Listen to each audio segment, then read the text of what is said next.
For now, we'll be discussing my product which is called Organic Germanium. Ano ba ang germanium? Ang germanium is an element sa periodic table katulad ng gold, silver, iron. It was discovered by a German scientist sa 1950s and pinaniniwala ang nakakagaling ng mga sakit. Marami ng pag-aaral ang ginawa dito and I would like to show you kung ano ang nagagawa ng aking organic germanium. Okay?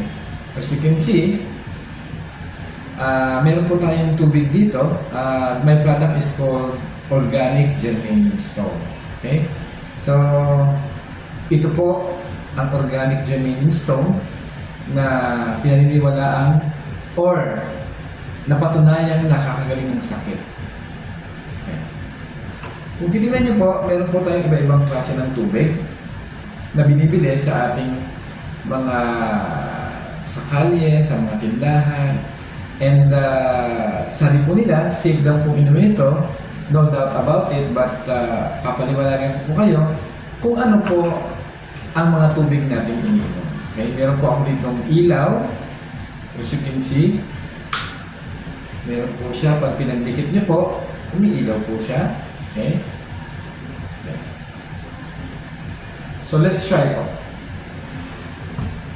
Hindi ko na mabanggit ng pangalan. Ito pong tubig na ito ay nabibili sa ating mga tindahan at kadalasan iniinom ng tao. Bagong bukas po ito, kabibili lang po, bubuksan po natin siya. Okay? Para mapatunayan ito ay tubig, try po natin inumin.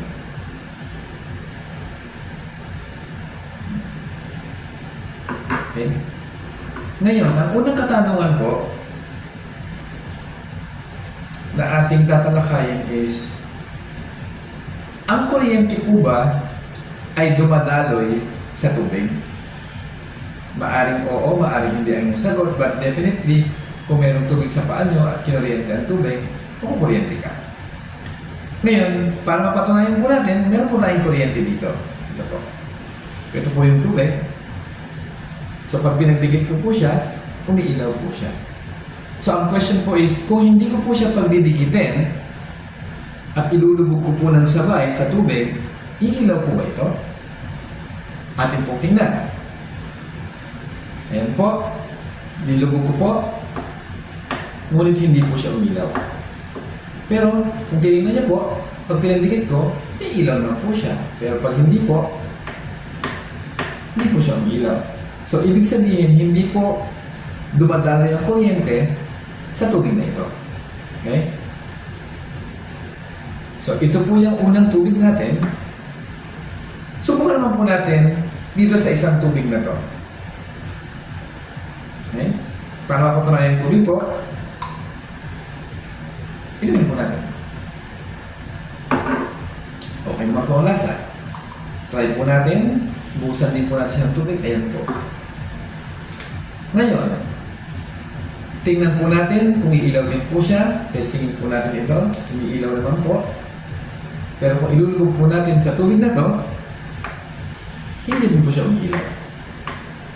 Okay? Pero pag pinagdikit ko po, umiilaw po siya. So ano po kaya ang dahilan kung bakit di po siya umiilaw? Eh supposedly, ang kuryente po ay dumadali sa tubig. Now, try naman po natin ang aking tubig na binabaran po ng Organic Germanium Stone. Try din po natin. Tubig lang po ito, wala pong lasa. Ngunit nakababad po ang Germanium Stone. Tubig. Try po natin.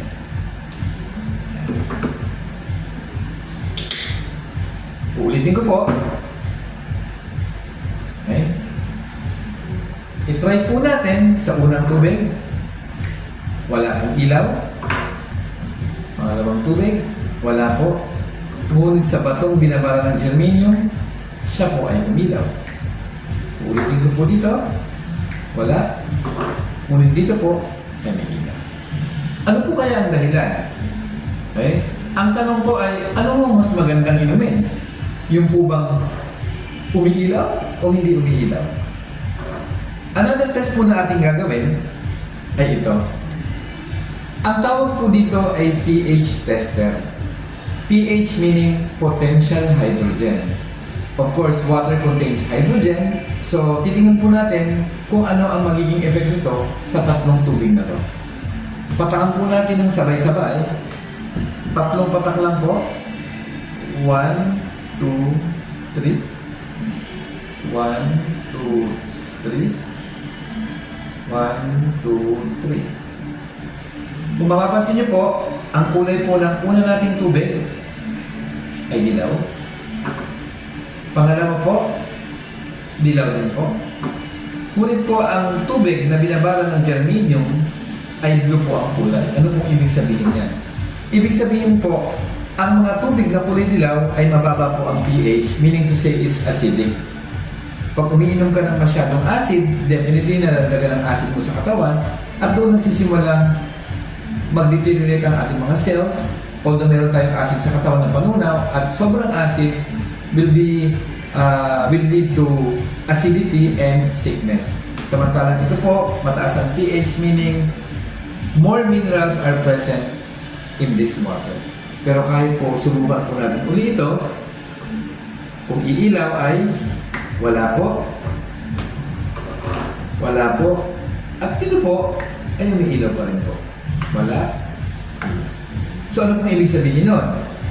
Meaning, mas maganda pong inumin ang tubig na mas mataas ang pH. Ngunit, paano po natin gagawin ang tubig na ito na maging ganito? Napakasimple lang po. Lalagyan lang po natin siya ng organic germanium. For about 10 to 15 minutes, magbabago po ang komposisyon ng tubig. Magiging natural na tubig po siya at dadagdagan niya po ng minerals ang tubig. Ngunit ito po ay hindi metal. Gawa po ito sa halaman, that's why it's organic. Okay? Marami pong halaman ay may contain na naglalaman ng germanium katulad ng garlic, ginseng, mushroom, at kung ano-ano pa. So, ang nakadiscover po nito ay isang Korean na herbalist at ini-extract niya po ang germanium content ng mga halaman na kanyang mga tanim. At ginawa niya po ito to be able to cure. At patunayan po natin na hindi po ito metal, okay? Dahil pag pinagdikit ko po ay umiilaw, pero pag dinikit ko po ito sa bato na ito, hindi po siya umiilaw dahil hindi po ito metal. Okay? Kung makikita niyo po, hindi po siya umiilaw. Okay? Kung nakikita niyo rin po dito, bumubula po ang tubig. Bakit? Tinatanggal niya po ang acid ng tubig at maging natural po ang tubig. Okay? So, antayin po natin ng mga 10 to 15 minutes at makikita niyo po ang effect. Okay? But, ito po, 1 minuto pa lang po ang nakakalipas. Pero kung titingnan niyo po, umiilaw na po siya, ay umilaw na po. Hindi pa po siya ganun kalakas dahil hindi pa po natatanggal lahat ng asin ng tubig, pero umilaw na po siya. Okay? So kahit ulitin ko po yan,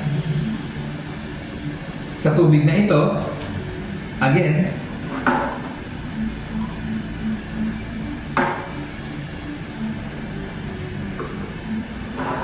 wala po siyang ilaw. Pero pag nalagyan mo siya ng bato, umiilaw na po siya. See? Pero dito po wala po talaga. So ano pong ibig sabihin nun? Tinatanggal niya po ang impurities ng tubig at ginagawa niyang mataas ang pH or alkaline water, nakakagaling po sa mga sakit ng tao. Marami nang nagamot ito katulad ng high blood, diabetes, uric acid, cholesterol, at isa na po ako sa patunay, ako ay merong gallbladder stone. Pumili po ako nagpa-opera. Ito lang po ang ginamit ko at natanggal po ang aking gallbladder stone without operation. Kung makikita nyo, nagko-color green na po siya. Okay? Unti-unti na po siyang nagko-convert to high pH water. Okay? At mamaya, pag nilubog natin ng kuryente dyan, malakas na po ang ilaw niya. Ibig sabihin, na-neutralize na po niya ang acid sa tubig.